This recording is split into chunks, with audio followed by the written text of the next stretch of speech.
Welcome to Entrepreneurial Entrails for some short stories on the guts and glories of being an entrepreneur.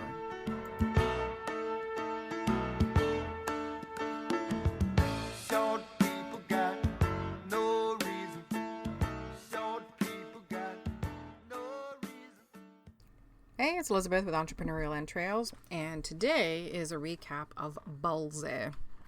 And Ballsy is the women entrepreneurship group that I started. That's a bit of a mastermind, but more of just an opportunity to have a friendly share and share some problems. Not problems, but solutions to business, because everybody's got stuff and everybody's gone through stuff, so why not share your stuff? So a few of the things that got covered this week, we have really diverse topics, and we usually meet for an hour or two. So, you get that, because we're friends as well, so we get that personal stuff out of the way. But this week we touched on sharing the community and all of our experiences as far as running into people who are competition for our business and, gut reactions versus long-term planning and all that good stuff. And it was interesting that we've all gone through that process. We've all had that reaction, especially if you're in a bit of a drought, then you meet somebody who can make your drought a little worse. And your gut reaction might be, how much competition are they? And then, you step back and you realize and you remember that there's enough work for everybody. And, what might work for one person might not work for another. So you'll end up sharing the load.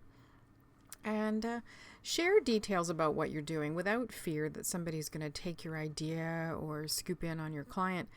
Because, you know what? It's just the right thing to do. And friend of mine in the group, she made a really good example that she was bidding on an RFP, request for proposal, and one of the people bidding contacted her and said, "Hey, I'm going to bid too, but I can't do the job, so I want to make sure that I overbid you so that I make sure I don't get chosen. How much are you putting in?" And I'm not in that industry, but I would imagine it's a big deal to share that number because you're at risk that the person could underbid you and take it. And she went ahead and gave him the truth, and it worked out. So I guess that's the biggest thing, is look at people as collaborators, not competition, potentials for partnership and learning opportunities. And speaking of sharing, the other thing the three of us that showed up this week were talking about was the advantage of being to share the load when you're an entrepreneur. And it is a little different for women than men, and I don't mean that in a sexist way, but it just is, because we still end up making most of the decisions in the home around, kids and groceries and laundry and all that stuff. And I have no problem with that, but it can make your stress load, a little bit higher than a male entrepreneur. And so we were talking about how fantastic it is to have somebody to share that load with, that it can give you the support and strength to get to the, through the rough times. And full disclosure, my business is having a bit of a rough go right now, so I am fully thankful for my husband. And it must be so hard as a solopreneur when you don't have some family support behind you to get through all of that, and your resources just take an absolute tank. And when home and work is unstable, it's really hard to move forward and make, rational and good decisions for your business, because you're always operating from fear. And you know what? If you are in a situation where you are the supporting spouse for somebody who's an entrepreneur, it can just be as simple as, getting a cup of tea ready in the morning. And that's one thing that Noreen's husband does for her. It can just be as simple as, don't try and fix it if somebody comes to you with a problem. Just, as long as they're not trying to beat you about the head and shoulder area, just sit and listen. They're not looking actually for you to provide solutions. They're just looking for you to listen so that they can get it out of their brain. And that leads to another topic that we covered, which is the mental energy suck that comes from trying to balance all of these things.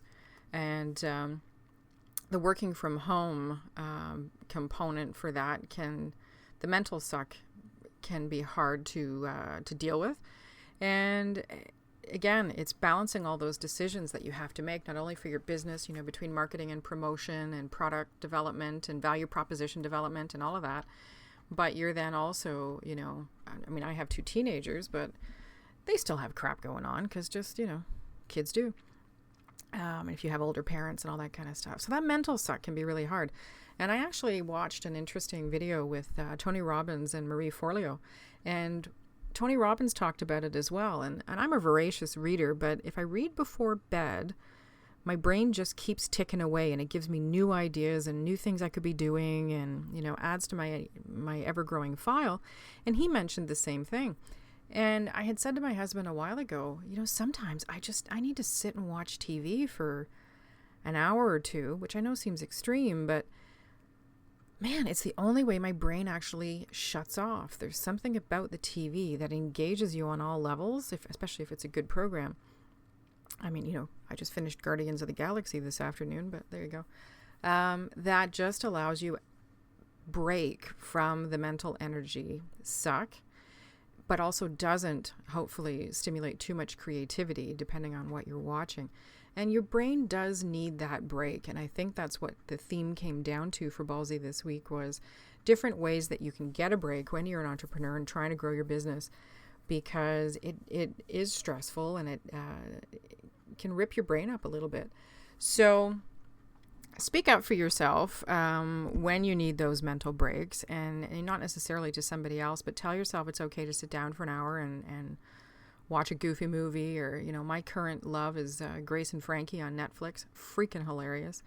But take those mental breaks, because developing a business is challenging. A lot of creative work. And that was another topic that came up, was when you are a creative entrepreneur. And I never really considered myself an especially creative entrepreneur until I started working with people who struggle with that. And for me, being creative, solving a creative problem or what have you, working on that is very energizing and actually is nice and relaxing. But for other people, it's an absolute struggle. And I never realized how draining it could actually be. So the advice that I gave, you know, the person that I was working with was, when you recognize that those types of activities are more of a mental suck than they are of a mental stimulus, it's time to let it go. And, you know, I recognize that outsourcing isn't necessarily an option for everybody, but it's time to reach out to somebody that you know is creative, who can, you know, help you with some direction, and, you know, rough up a storyboard or something, depending on what it is you're trying to create, so that you can come back to the project refreshed and not get bogged down. Because if you focus too much on the small details of that project, it can distract you from the stuff that you're actually good at for your business.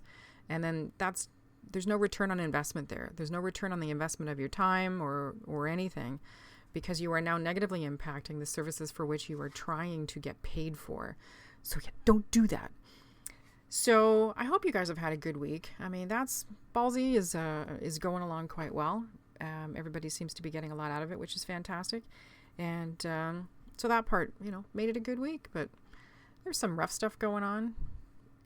Definitely was happy to sit down and share with these ladies about the mental sucks that have been going on and what have you. It's very cathartic, and not in a whiny, bitchy kind of way, but in a, okay, you feel that way too. Okay, how do we solve that problem? Which was the whole reason Ballsy got started. So if you're having a struggle, you know, if you're in a situation where you're not able to share the load of your business, or, you know, you see there's some situations in the community, your business community, that are making you a little uneasy, take a moment to reach out, try and find a group or an individual that you can share with, so that you can find other solutions and continue to move forward. And remembering that if you're not a particularly creative person, don't invest your time there. Not a wise use of your resources, mental, monetary, whatever. Try and find somebody who can either, you know, if you're not in a position to afford it, barter with them. See if there's something that you can do that can work out equally. Or save up and try and figure out how to pay somebody to take that stress off your plate. So again, I hope you're having a great week. Just know that you have the guts and the glory to make your own entrepreneurial story. And if you've got a community that you've been sharing with, I would love to see your comments if you're seeing this from the blog or on iTunes or what have you. Let me know. What do you do to stave off the mental energy suck and to rejuvenate yourself? And how do you share the load? Have a fantastic week, and we'll talk to you soon. Bye-bye.